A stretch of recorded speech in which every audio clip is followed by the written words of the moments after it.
Hello everybody and welcome, it's VeDAN here. So glad that you can tune into another video. Today we are tackling the new boss, which is Lych on Town Centre, with luckily not a lot of health and also an interesting farming setup as well, okay? So we have 35,000 to begin with, which isn't too bad for NK. So you should be able to get about 48k set up for round 40. I'm trying to find a way to get 49k, so if I do it, I'll upload a video. But I'd recommend checking out Bolter's video to see a really easy way to get money like this. Also, he'll show the optimal tier 1 setup kill. This is if you want an easy tier 1 setup kill, okay? We're going to aim for about 40 seconds here. All we have is 9 overdrives and a 420 ice. That's it, okay? So the benefit here is the fact that we have just so many tacks going on, and the fact that the health of Lych is so low that we can easily just shred this and get a kind of respectable time. Also, we don't need to worry about our eco getting too ruined. In the meantime, I'm setting up a farm, an overclock, and a favoured trades. So the goal is we want to get an overclocked BRF as soon as possible, okay? So I'm kind of pre-planning that during the boss fight in my head. And as you can see, we're going to be a tiny bit over 40 seconds, but it's not too bad at all. Then all we're going to do is we're going to start selling stuff, and we're going to get our favoured trades and overclocked BRF sorted as soon as possible, and make sure to get a bloon trap as well. So the defense from 40 to 60 isn't too bad. I made about 215,000 for tier 2, and that wasn't being super optimal. So even though we don't have Monkey City, you should be able to do all right. Just follow something very similar to this. We get an overclocked BRF, we have a favoured trades, and now what I'm going to do is I'm going to make sure to get a cleansing foam sorted as well. To defend the mobs, I would use 2 or 3 mob maulers. What I actually did for 43, which is what I'll show now, because 43 can be a little bit challenging, is I had 1 mob assassin and 1 mob mauler. So that's a 040 and a 030, both set on strong. And I'm going to build another bloon trap whilst this is going on. Your eco should be fine here. It actually feels super nice to be able to get an overclocked BRF down, because NK for the last couple of boss events have made that a challenge. So this should allow you to snowball really easily. On 48, because things got a little tricky, I got an extra 030 mob mauler set on strong. I'm going to proceed to start working on getting a rubber to gold alchemist. So that's a 104, and I'm going to set him on last. We're also going to make sure to get a glue. Glue helps really quite nicely on this, because we can funnel a lot of bloons to the lead to gold alchemist or rubber to gold alchemist, and we can also just keep our bloon traps nice and safe, because they're not going to be getting overwhelmed too easily. Just be careful of not getting a penalty, but a 012 glue helps out great. Then from here, I'm going to proceed to get an overclock and then start building central markets, okay? And then, of course, you want to make sure that you can have a couple of favoured trades built, because you'll notice it in this boss compared to the last 2. Just the sheer amount of extra money afforded by favoured trades is gigantic. Like, honestly, we're talking tens of thousands of extra more money. So please try and make sure that the towers you place down, you're mindful of getting it in range of a favoured trades. Obviously, I didn't adhere to that here with the placements of my mob maulers, but you can do that for your run. So as you can see, selling stuff, we're on a decent eco-wise here. We don't need to worry, you know, 215,000 I had if I sold everything. So I'm going to keep the overclocked BRF down. We have a cripple mob as our debuff, so that's a 502 set on strong, and then it's just literally overdrive spam with a super brittle and tack zone, okay? This will absolutely shred it, and I'm just going to prepare an overclock in the meantime. I'm only waiting now for NK to begin to ban tax in the next boss, but obviously because the HP is so low here, just having such a huge cluster of overdrives next to each other is going to annihilate.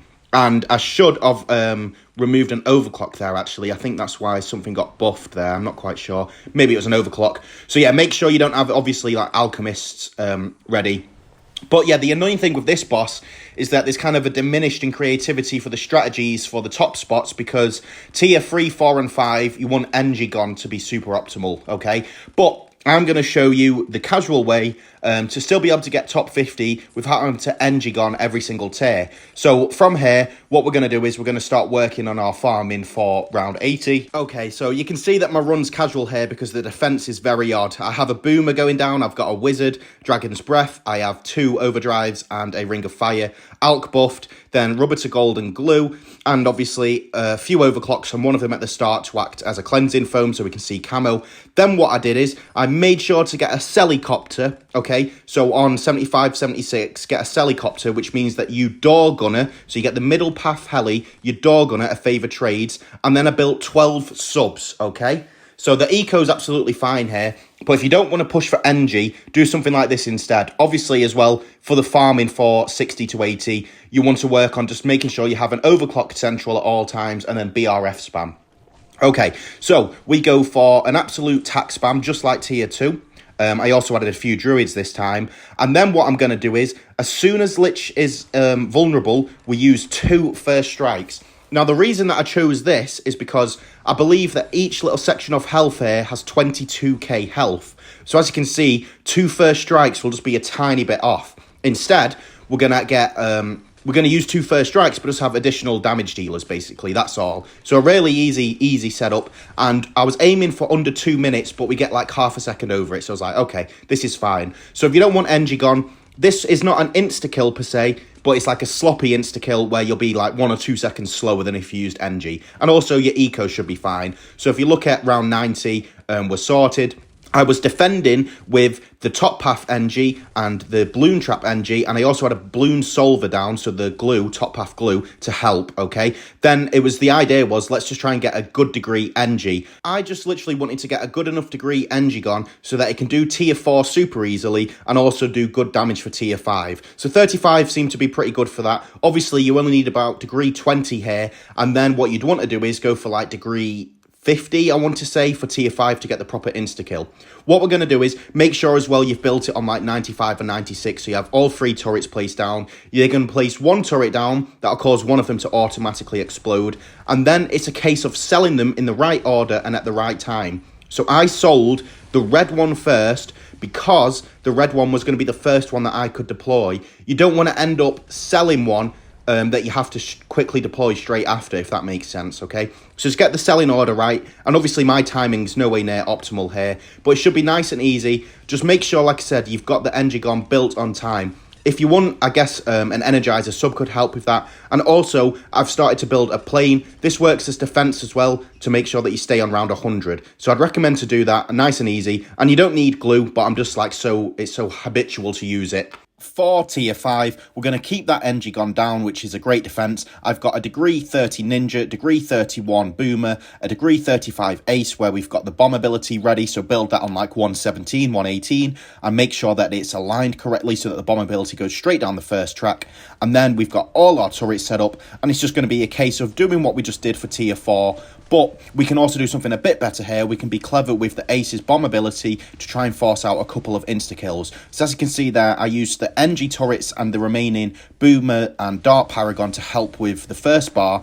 And then, whilst it was immune, I then used the Ace's ability to get an insta-kill on the second bar. And then it's just the same idea again. So it's going to keep selling the Engie turrets. The damage from the Paragons is great to basically kind of give a sloppy insta-kill. And then, like I said, right at the end now, we can go and use the plane ability. And I believe that that should do it. So let's just go and see.